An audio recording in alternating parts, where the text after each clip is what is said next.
ሰላም ውዶቼ እንኳን ወደ ሉና ቻናል በሰላም መጣችሁ እያልኩኝ በዛሬው የፊልም ታሪካችን በ2017 የወጣውን ሮማንስ ፉል ኦፍ ላይፍ የተሰኘውን አሪፍ የፍቅር ፊልም ይዤላችሁ መጥቻለሁ። እስከ ፊልሙ መጨረሻ አብራችሁን ቆዩ እያልኩኝ ወደ ታሪኩ። በትንሽ የሱቅ ውስጥ አንድ ኢንሳንግ የተባለ ወጣት በበጎነት በማሰብ የሴት ደንበኛውን ስለ ሞዴስ ጮክ ብሎ እያስረዳትና የሚቀመጥበትን እየነገራት ምቾት ይነሳታል። ልጅቱም በዚህ ተበሳጭታ እየተቆጣች ትወጣለች። የቤቱ ማናጀር የነበረውም ይህን ሲመለከት ቆይቶ ኢንሳንግን ለድርጊቱ መቆጣት ይጀምራል። በዚህም ሰዓት ኢንሳንግ በቁሙ ህልም ውስጥ ይገባል።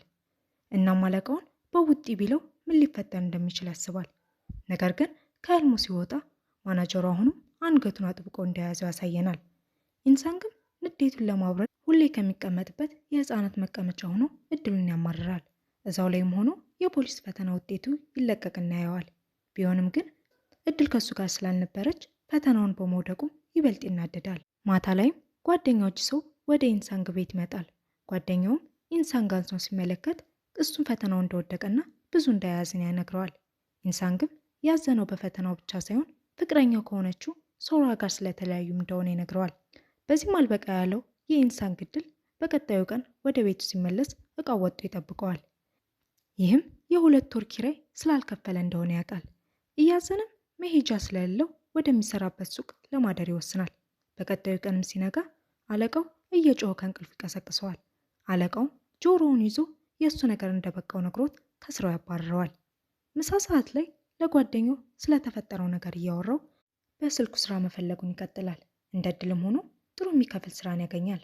ስራውም ለ3 ቀን ብቻ የሚቆይ ስለነበር ጊዜ ሳያባክንም ለስራው ለመቀጠር የሚያስፈልጉትን ነገሮች ለማሟላት ወደ መስሪያ ቤቱ ያመራል። ነገር ግን ስራው የላቦራቶሪ መድኃኒት ሙከራ ነበር።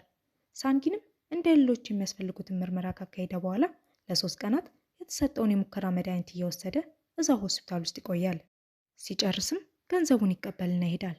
ነገር ግን እዛው ሆስፒታሉ በር ላይ እንዳለ ከፍተኛ ራስ ምታትና የአይን ብዥታ ያጋጥመዋል። እሱም እነዚህ ምልክቶች ችላ ብሎ ዝም ብሎ ይሄዳል። ለመጨረሻ ጊዜም ለመሰናበት ሳንጊን ሶራን ለትንሽ ጊዜ ያወራታል። በኋላ ላይም ከጓደኞች ሰው ጋር እያወሩ ሳለ ጂሶ ለሳንጊን ከሶራ ጋር በተለያየበት ጊዜ ሶራን ጋንግሞ ከሚባል የፖሊስ አዛዥ ጋር እንደተቀራረቡ ይነግረዋል።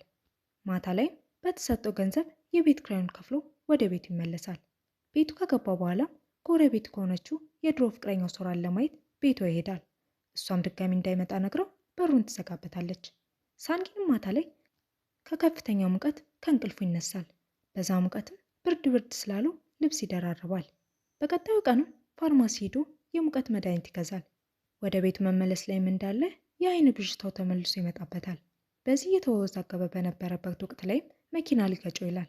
ሳንጊንም ምን እንደሆነ ሳያውቀው ዘሎ በሆነ ኃይል ከአደጋው ይተርፋል። ቤቱ እንደደረሰም ያ ብዥታ ተመልሶ ይመጣል።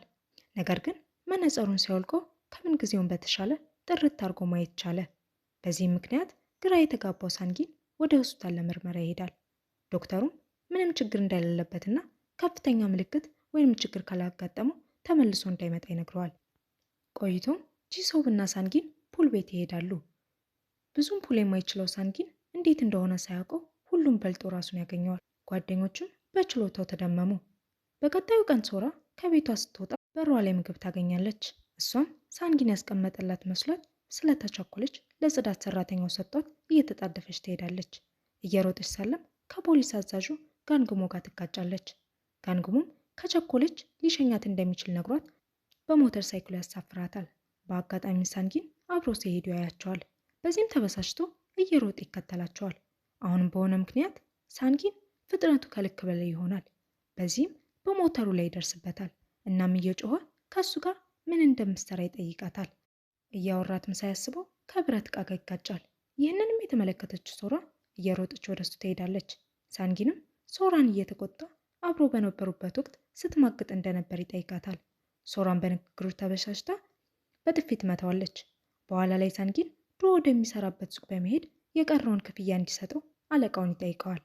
አለቃውም ምንም እንደማይሰጠው ሲነግረው በመሃላቸው ግጭት ይፈጠራል። ነገሩን ተፋፍሞ ፖሊስ ይመጣል። እንደ እድልም ሆኖ ፖሊሱ ጋንግሞ ነበር። ጋንግሞም አለቃውን የቀረውን ገንዘብ መክፈል እንዳለበት ይነግረዋል። ሳንጊንም ገንዘቡን ተቀብሎ ወደ ፀጉር ቤት ይሄዳል። በቀረው ወደ ሱቅ ሄዶ ቆንጆ ልብሶችን ይገዛበታል። በዚህም አዲስ ማንነቱ ሴቶች በጣም ይወዱታል። ማታ ላይ በመንገዱ እየሄደ ሳለ የሆነች ሴት በወንዶች ጥቃት ሲደርስባት ይመለከትና ወደ እነሱ ይሄዳል። ከዛም ሶስቱንም ሰዎች በኃይለኛው ደብድቦ ያባርራቸዋል። የአዳናት ሴትም ቴይ ትባላለች። እሷም ወዲያው ሳንጊንን ትወደዋለች። አመስግነውም ይለያያሉ። በቀጣዩ ቀን ካምፓስ ውስጥ ከጂሱ ጋር እያወሩ በነበሩበት ሰዓት ላይ ጄይ ጋር እንደ አጋጣሚ እዛው ካምፓስ ውስጥ ይገናኛል። ቴይም የካምፓስ ቆንጆና የሀብታም ልጅ ስትሆን ጂሶውም ትመቸው ነበር። ላደረገላት ነገርም እንደ ምስጋና ብላ ሁለቱንም ምሳ ተጋብዛቸዋለች። ሶስቱም ጥሩ ጊዜን አብረው ያሳልፋሉ። ከሆቴሉ ሲወጡም ኢንሳንግ ወደ ቤቷ ይሸኛታል። ቤቷ ሲደርሱም ቴይ እንደወደደችውና ከሱ ፍቅር እንደያዛት ተነግሯለች። ሳንጊንም በነገሩ ተደናግጦ ፈገግ ብቻ ብሎ ወደ ቤት ይመለሳል። በሌላ ቀንም ሳንጊን እና ቴይ እቃ እየገዙበት በነበሩበት ሰዓት ላይ ከሶራ ጋር ይገናኛሉ። ሳንጊንም እሷን ለማስቀናት ብሎ የቴይን እጅ ይዞ እንደ ፍቅረኛሞች ማስመሰል ይጀምራል። ሶራም በዚህ ተናዳ ትወጣለች።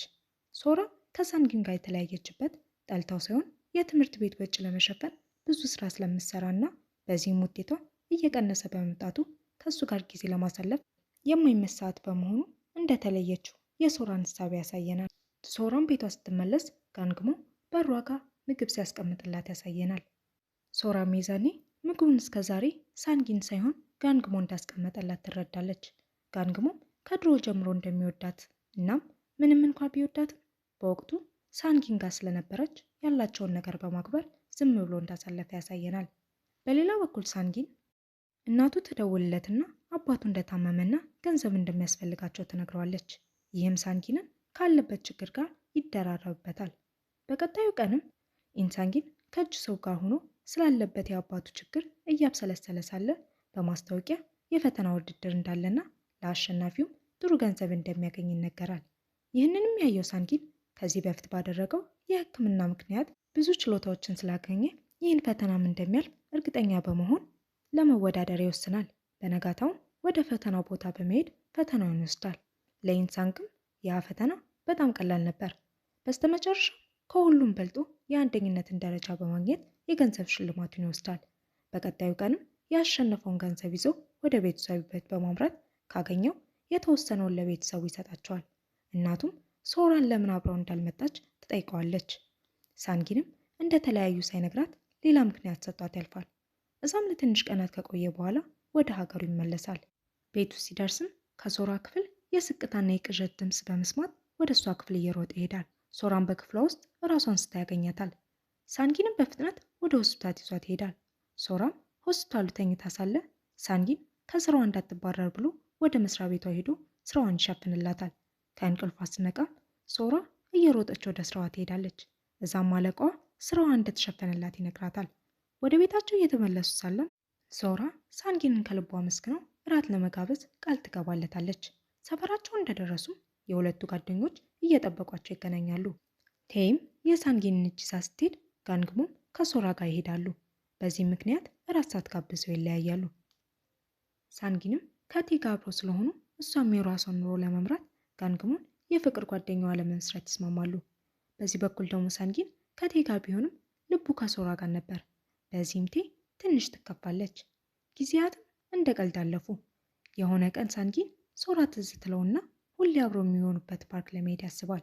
ሶራም ወደዛ ፓርክ እየሄደች ነበር። ፓርኩ ጋርም ሁለቱ ይገናኛሉ። ተቀምጠው ስላለፈውና ስላሳለፉት እያወሩ ሳለ የሁለቱም ፍቅረኞች ስልክ ይደውሉላቸዋል። ሁለቱም ግን አላነሱትም ነበር። ትንሽ ከቆዩ በኋላም ወደ ቤታቸው እየተመለሱ ሳለ ቴይና ጋንግሞ እየጠበቋቸው ያገኟቸዋል። ቴይም ስልኩን ያልመለሰላት እሷ ጋር ሆኖ ስለነበር ስለገባት በጣም ትናደድና ትቆጣለች። ሳንጊንም ይቅርታ ጠይቋት ሶራን እንደሚወዳት ይነግራታል። በዚህም ተናዳ በጥፊ መታው ትሄዳለች። ጋንግሞም በሰላም ከሶራ ጋር ይለያያል። በቀጣዩ ቀን ማታ ሶራ የቤታቸው ጣሪ ጋር እንዲያገኛት ለሳንጊን መልእክት ትጽፍለታለች። ሳንጊንም በተባለው መሰረት እዛው ያገኛታል። ሶራም እንደምትወደው ትነግረዋለች። በዚህም የተደናገጠው ሳንጊን ወደ ድሮ እንዲመለሱና አብረው እንዲሆኑ ጠይቋት ይስማማሉ። ሳንጊንም ሶራን ይስማትና ፍቅራቸውን ይመልሱታል። በሌላ በኩል ቴይን ልቧ ተሰብሮ ያሳየናል። በመዝናኛ ቦታ ጥንዶችን ስትመለከት እነሱን ሄዳ በመጠጧ የቤቱ ማናጀር ፖሊስ ይጠራበታል። እንደ አጋጣሚ ሆኖ ፖሊሱ ጋንግሞ ነበር። ጋንግሞ ሴቷን ሲመለከታት ቴ እንደሆነች ያውቅና ነገሩን ለማብረድ ይዟት ይወጣል። እዛም እንድትረጋጋ ብሎ ውሃ ገዝቶ ይሰጣታል። ነገር ግን ቴ እንደገና ሆድ ይብሳትና ታለቅሳለች። ጋንግሞም የሚያደርገው ጠፍቶት ለማጽናናት ሲል ያቅፋታል። በሌላ በኩል ሶራና ሳንጊንም ፍቅራቸውን ይቀጥላሉ። ነገር ግን አንድ ቀን ማታ ሳንጊን ከፍተኛ ሙቀት ይሰማውና ይነቃል። ፊቱንም በመስታወት ሲመለከተው አባብጦ ነበር። በዚህም የተደናገጠው ሳንጊን ድጋሚ እዛ ሆስፒታል ይሄዳል። ዶክተሩም ይህ ችግር የባለፈው የሙከራ መድኃኒት የጎንዮሽ ውጤት መሆኑን ይነግረዋል። እናም ይህ ችግር ለማስወገድ ሌላ መድኃኒት እንደሚያዝለት ይነግረዋል። ነገር ግን ይህን መድኃኒት ከወሰደ እነዛ የፍጥረት የጉብዝናና ሌሎች ችሎታዎቹ አብረው እንደሚጠፉ ይነግረዋል። ሳንጊንም በቀጣዩ ቀን የፖሊስ ፈተና ስላለበት መድኃኒቱን ላለመውሰድ ይወስናል። ፈተናውም ሊጀምር ሲልም ያ በሽታ ድጋሚ ይነሳበታል። እሱ እንዳለም ስልክ ይደወልለትና ሶራ ሆስፒታል እንደሆነች ይነገረዋል። ይህንን ሲሰማ ፈተናውን አቋርጦት ይወጣና እሷ ወዳለችበት ሆስፒታል ያመራል። ሶራንም እንደዛ ሆና ሲመለከታት ይበልጥ ይደናገጣል። እሷ ስትነቃም እሱ በተራው ራሱን ስቶ መሬት ላይ ይወድቃል። ከቀናት በኋላም ከኮማ ሲነቃ ሶራ መድኃኒቱ እንደወሰደና እንደተሻለው ትነግሯለች። ሳንጊንም የፖሊስ ማለፊያ ፈተናውን ሳይወስድ እነዛ ችሎታዎቹ ስለጠፉ ያዝናል። ከዛም ሳንጊን ወደ ቀድሞ ህይወት ይመለሳል። ምንም እንኳን ቢከፋ ሶራ አጠገቡ ስላለች ደስ ይለዋል። ፊልሙም ሳንጊን ትራፊክ ሆኖ ሶራ ደግሞ የህፃናት አስተማሪ ሆና ይጠናቀቃል። የዛሬው ፊልማችን እዚህ ጋር ይበቃል። ላይክ፣ ሼር፣ ሰብስክራይብ ማድረግ እንዳይረሳ እያልን በቀጣዩ ታሪክ እስክንገናኝ ሰላም ሁኑልኝ።